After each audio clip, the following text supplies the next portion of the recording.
सुप्रभात बच्चों, आज हम पढ़ेंगे कनक व्याकरण।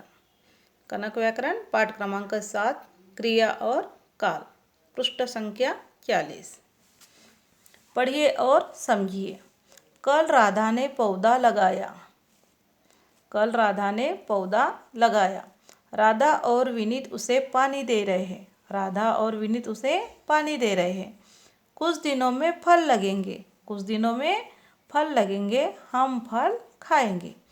ऊपर दिए गए वाक्यों में रंगीन शब्दों से काम करने या होने का पता चलता है।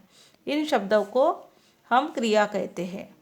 ये जो रंगीन शब्द है, लगाया, दे रहे हैं, लगेंगे, खाएंगे,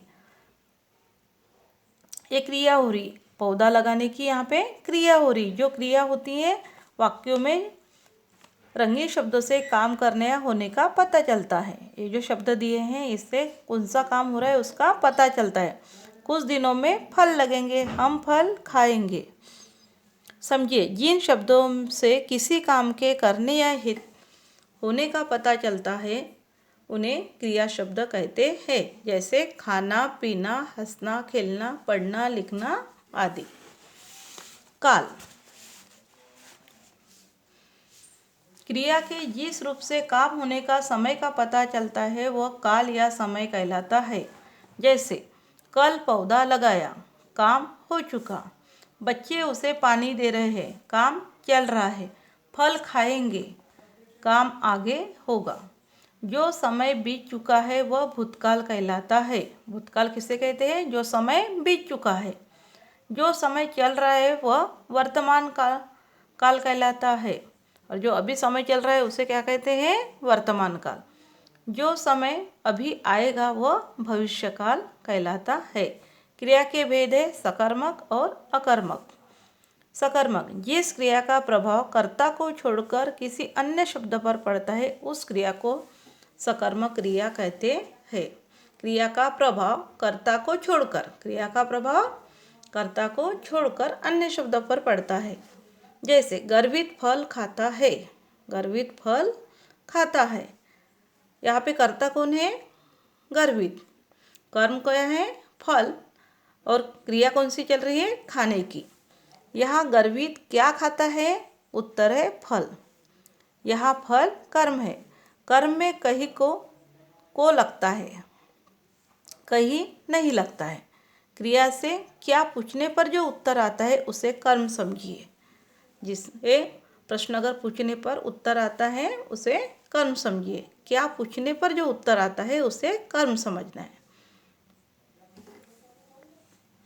जिस क्रिया का प्रभाव कर्ता पर पड़ता है, यानी जिस वाक्य में क्रिया के साथ कर्म की आवश्यकता नहीं होती, वह अकर्मक क्रिया है।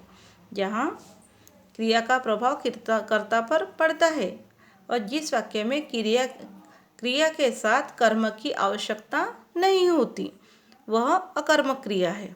जैसे बच्चा सोता है। कर्ता और क्रिया कर्म नहीं है। यहाँ बच्चा क्या सोता है? कोई उत्तर नहीं मिला। अतः यह अकर्मक क्रिया है।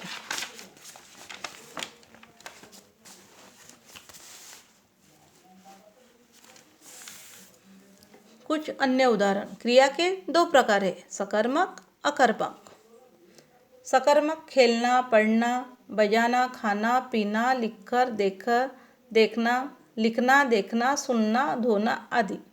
और अकर्मक है रोना, हंसना, उठना, बैठना, आना, जाना, चलना, रूठना, कूदना, उड़ना आदि।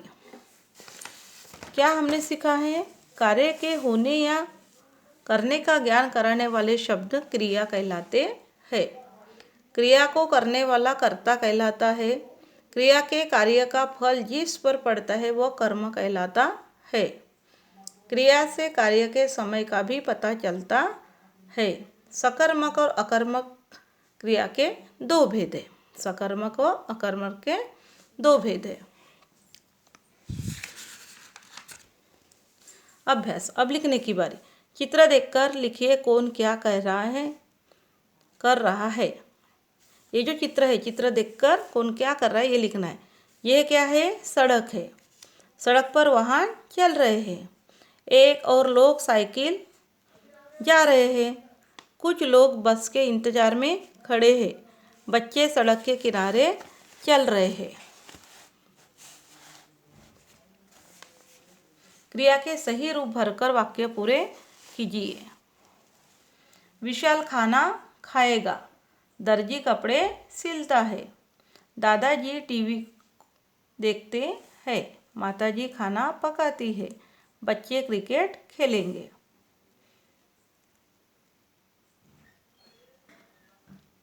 कर्ता और क्रिया को पहचान कर अलग अलग लिखिए। कर्ता और क्रिया। मामा जी आगरा जाएंगे। कर्ता कौन है यहाँ? मामा जी। क्रिया कौन सी जा रही है? जाएंगे की। हम पुस्तकें पढ़ रहे हैं। हम पढ़ रहे हैं। माली फूलों की माला बनाता है। माली बनाता है। बंदर को केला पसंद है। बंदर पसंद है।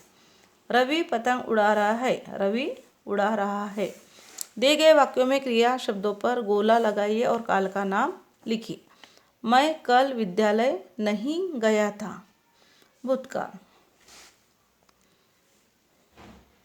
आज तुम बाजार से क्या लाओगे? क्या लाओगे? भविष्यकाल। माताजी टीवी पर समाचार सुन रही है। क्या है? वर्तमान काल। हम छुट्टियों में ताजमहल देखने जाएंगे। भविष्यकाल। बच्चे ने एक चित्र बनाया। भूतकाल। दिए गए क्रिया शब्दों से एक एक वाक्य बनाइए। खेलना। मैं मैदान में खेलता हूँ। सोना। मैं टीवी देखते देखते सो जाता हूँ। मैं टीवी देखते देखते सो जाता हूँ। पढ़ना। हम पढ़ाई करते हैं। हंसना। उसे देखकर मुझे हंसी आई। धन्यवाद। फिर मिलेंगे।